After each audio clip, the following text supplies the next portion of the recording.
42. Listening to life. Within a matter of a few days, two people reacted very differently to what I was preaching and teaching.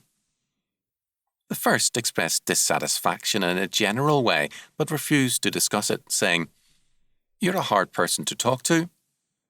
I learned later that this person had the death of one man and the devastation of another on his conscience, and he disliked any forthright teaching of God's Word. The second, a non-Christian, listened eagerly, later asked questions, accepted Christ as Lord and Saviour, has grown rapidly since, and over again has remarked, "You're such an easy person to talk to." Things are hard or easy to listen to, and a pastor who preaches faithfully, difficult or simple to talk to, depending on the state of our conscience and our receptivity to God's truth. It was Mark Twain who said that it was not what he could not understand in the Bible that bothered him, but what he could understand. Precisely. People do not avoid the Bible because it is difficult to understand, as much as because what they understand condemns their conscience and throws light on dark corners in their lives which they prefer to keep dark. We cannot be indifferent to God, although we may pretend to be. Because all things are created by God, all things witness to God, even to every atom of our being. We either suppress that witness or we affirm it. St. Paul was emphatic.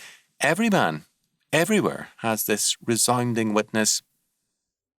For the invisible things of him from the creation of the world are clearly seen, being understood by the things that are made, even his eternal power and Godhead, so that they are without excuse. Romans 1:20. If you suppress that witness, you suppress with it the meaning of all creation, and ultimately you will suppress life itself.